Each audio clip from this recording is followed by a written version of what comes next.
ជំរាបសួរសួស្តីអ្នកនរគ្នាស្វាគមន៍អ្នកនរគ្នាមកកាន់វីដេអូថ្មីរបស់ខ្ញុំមួយទៀតវីដេអូថ្ងៃនេះគឺខ្ញុំចង់មកចែកម្លែកអំពីអាវភ្លៀងមួយប្រភេទដែលខ្ញុំតែងតែប្រើជាប្រចាំហើយក៏បានប្រើវាអស់ជាងរយៈពេល1ឆ្នាំមកនេះផងដែរដែលអាវភ្លៀងនេះគឺមានសភាពធន់ជាមួយនឹងសាច់កស៊ូស្វិតខ្លាំងមែនទែនដែលវាអាចទ្រាំទ្រជាមួយនឹងការដែលខ្ញុំជិះម៉ូតូក្នុងល្បឿន90ទៅ100គីឡូម៉ែត្រក្នុង1ម៉ោងខ្ញុំអាចយកវាជំនួសជាអាវក្រៅក៏បានខ្ញុំយកវាធ្វើជាអាវភ្លៀងក៏បានឈានចូលមកដល់រដូវវស្សានៃប្រទេសកម្ពុជារបស់យើងនេះខ្ញុំឃើញថាមានបងប្អូនយើងជាច្រើនដែលគាត់ព្យាយាមជិះម៉ូតូដើរលេងខ្ញុំណែនាំអ្នកទាំងអស់គ្នាអាវភ្លៀងមួយប្រភេទដែលធន់ខ្លាំងមែនទែនសម្រាប់ការដែលយើងជិះម៉ូតូនៅរដូវភ្លៀងនេះមូលហេតុអីបានខ្ញុំប្រើវាមួយឆ្នាំហើយតែខ្ញុំទៅតែបានមានឱកាសធ្វើវីដេអូនេះឲ្យគ្នាយើង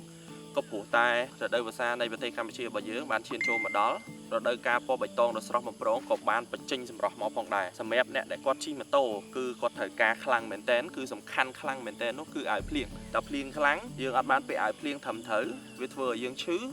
វាធ្វើឲ្យយើងអាចនឹង cancel trip របស់យើងទៅមូលហ្នឹងអញ្ចឹងខ្ញុំសូមណែនាំអ្នកទាំងអស់គ្នាមកកាន់អាវភ្លៀង brand មួយប្រភេទនេះដែលខ្ញុំតែងតែប្រើជាប្រចាំក៏ដូចជាខ្ញុំបានប្រើមកមួយឆ្នាំនេះគឺ brand Moto Wolf ខ្ញុំចង់មកនិយាយពីអាវភ្លៀងនេះតិចតែខ្ញុំបទពិសោធន៍ខ្ញុំជាមួយនឹងប្រពន្ធខ្ញុំដែលគាត់បានប្រើរយៈពេលមួយឆ្នាំមកនេះនេះប្រភេទសាច់អាវភ្លៀងប្រើមួយឆ្នាំហើយនៅល្អដដែលសាច់កស៊ូនៅស្វិតអត់ផុយទេហើយរក្សាការពារជំរាបទឹកក៏នៅបានល្អដែរហើយប្រភេទរបស់ប្រពន្ធខ្ញុំនេះគឺអានេះកដាច់យើងអាចផ្ដាច់កវាចេញគ្នាបានអញ្ចឹងបើវាមានកវាមកតង់ទៀតយើងដាក់កគ្រប់ក្បាលក៏បានយើងអត់ដាក់ក៏បានអត់បញ្ហាហើយអានេះវាមកជាឈុតរបស់វាហ្មងមកមានមួយឈុតទាំងខោទាំងអាវតែប្រពន្ធខ្ញុំមកនេះគាត់យកតែអាវមកទេបើសម្រាប់ model ម៉ូដរបស់ខ្ញុំមួយនេះគឺវាសាច់ជាងក្រាស់ជាងពេលដែលខ្ញុំទៅទិញហ្នឹងដូចជា version 4ហើយសាច់កស៊ូវាសាច់កស៊ូ2ជាន់មានច្រើនពណ៌ដែរហើយកជាប់ជាមួយនឹងអាវហ្នឹងហ្មងយើងអាចផ្ដាច់វាបានទេក៏ប៉ុន្តែយើងអាចបត់វាបញ្ចូលបានណាដូចកនេះអញ្ចឹងគឺខ្ញុំបត់វាបញ្ចូលមកខាងក្នុងសោកបត់បញ្ចូលហើយខ្ញុំសោកវាចូលមកខាងក្នុងកលៈរបស់កអាវនេះបើនិយាយពីគុណភាពនៃការការពារទឹករបស់វាគឺការពារខ្លាំងមែនតើអ្នកទាំងអស់គ្នាវាអត់មានខ្យល់ចេញចូលដល់ពេលអញ្ចឹងធ្វើឲ្យអាការដែលវាការពារជំរាបទឹកហ្នឹងគឺខ្លាំងមែនតើខ្ញុំនិយាយត្រង់អ្នកទាំងអស់គ្នាខ្ញុំពាក់វាម្ដងណាក៏ខ្ញុំបែកញើសក៏ខ្លាក់ដែរមិនមែនដូចអាវភ្លៀងខ្លះយើងបែក